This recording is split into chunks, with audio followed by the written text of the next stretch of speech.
Hello, friends, and welcome back to my kitchen. Today we're making warm, crispy, golden churros with a rich chocolate sauce for dipping. And I promise you, you don't need any special skills or fancy equipment to do it.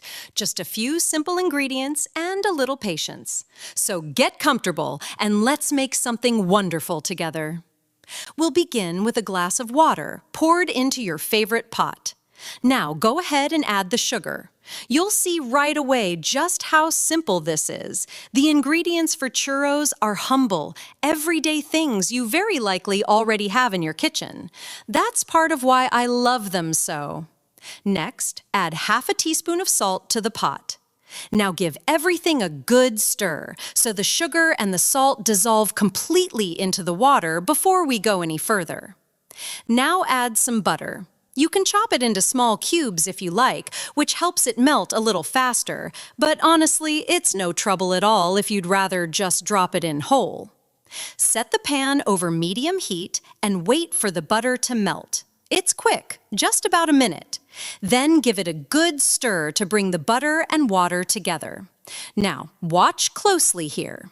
When the butter and water are just on the verge of boiling, that's your moment to add the flour. Don't let it boil away. You want to catch it right at that point. Add 1 cup of flour straight into the pan, then 2 extra tablespoons for good measure. Now take a wooden spoon and start stirring, quickly and firmly. This part matters. Stir fast to keep any lumps from forming.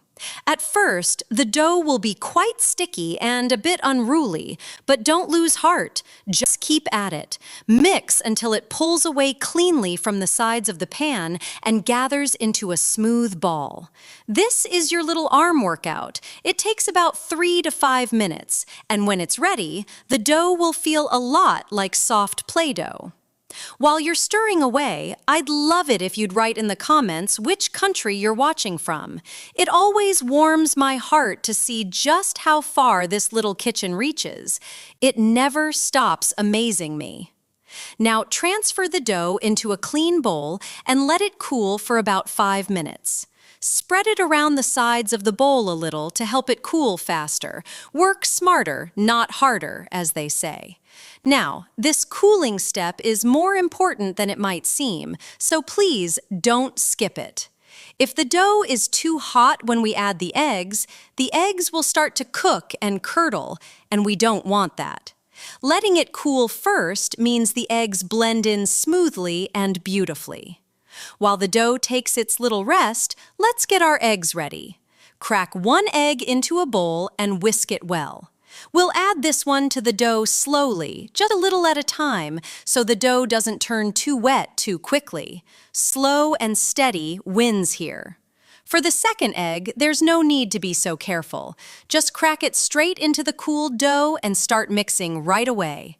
Now, I'll be honest, I like to let my mixer do the hard work with the dough hooks. But if you're feeling up to it, a sturdy spatula or wooden spoon works perfectly well too. Either way gets you there.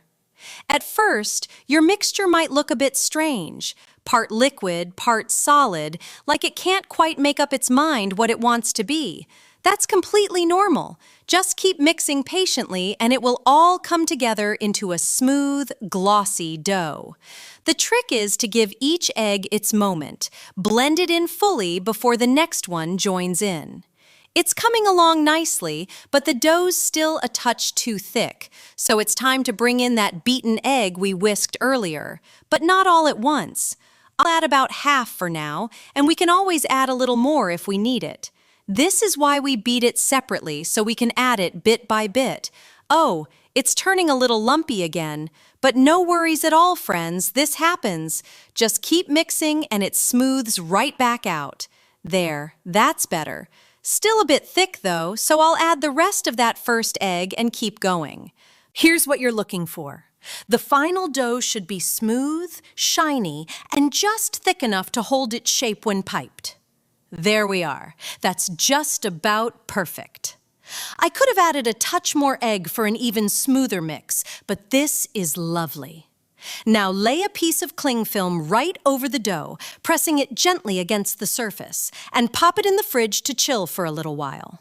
Meanwhile, let's not waste a moment. Let's make a lovely chocolate sauce for dipping. First, mix a little less than a teaspoon of cornstarch together with 2 tablespoons of water. Give it a good stir until it's completely smooth and blended with no lumps at all. Then, set it aside for now. We'll come back to it. Now let's chop our chocolate. There's no need for a lot. Just under 50 grams or about 2 ounces will do the trick.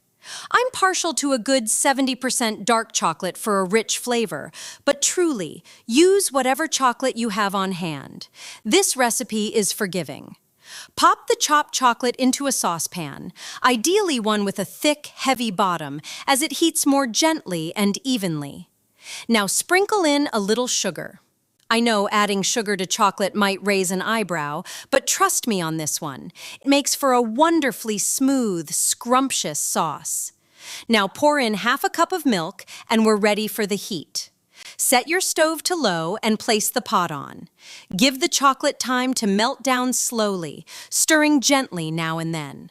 We're after a smooth, thick, evenly blended chocolate that's utterly tempting. Now's the perfect time for our cornstarch mixture. Here's a little tip. Give it another quick stir before you pour it in, because the starch settles to the bottom as it sits. Now pour it into the chocolate and watch it work its magic. It thickens everything up beautifully and gives the sauce that lovely creaminess and body we're after. Let it cook for just a minute or two until it thickens into a smooth, creamy, dippable sauce. While we're on the subject, tell me in the comments, what's your favorite thing to dip in chocolate? I'm always so curious to hear what you all love.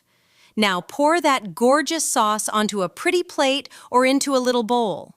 Honestly, I could happily enjoy this sauce all on its own. But let's not forget the main event. The only thing left now is to fry our churros. Pour about half a liter of vegetable oil into a frying pan, set the heat to just below medium, and let the oil warm up for 3 to 4 minutes. Gentle, steady heat is the secret to churros that cook through without browning too fast. Now pull your dough out of the fridge. Chilling it isn't strictly required, but just between us, letting it rest, even overnight, really does make the very best churros. A little patience pays off here. Transfer the dough into a piping bag, and if you don't have a proper piping bag, please don't panic. Just grab a regular plastic bag, snip off one corner, and you've got yourself a perfectly good makeshift tool. It may not look fancy, but it does the job beautifully. Now, if you happen to have a French star tip, I really do recommend it. It's a small touch that makes a big difference in those lovely ridged shapes. If you're not in a rush, gently pipe your churros onto baking paper first. This gives you the prettiest, most even shapes. But if you're short on time, you can pipe them straight into the pan. They may not be quite as neat, but they'll taste every bit as good, I promise. To check that your oil is ready, dip in the end of a wooden stick. When you see steady little bubbles gathering around it, you're good to go. Now, here comes the part to take slowly and carefully. Gently ease the churros into the hot oil. Please do watch your fingers here, friends. Getting burned is no joke, and I've learned that one the hard way myself. So take your time and lower them in gently. If you piped them onto paper, you can lay the paper right into the oil and peel it away after a few seconds, once the churros release. In just a moment, they'll float right up to the surface like they're bobbing up for air. Fry them until they're golden and crispy all over, usually about 2 minutes per side. But do keep a close eye on them because every stove is different. It's all about that perfect golden color, not the timer. After a couple of minutes, our churros are ready. Carefully lift them out and set them on a little paper towel to let the excess oil drain away. Then arrange them in your favorite bowl, right alongside that rich, creamy chocolate sauce. And there you have it, friends. Warm, crispy, golden churros with a smooth chocolate sauce for dipping, made right in your own kitchen, with no special skills needed at all. Just look at them. If you enjoyed cooking along with me today, please give the video a like and tap subscribe. It truly helps this little channel grow, and it means more to me than you know. Take good care of yourselves, and I'll see you again in the next video.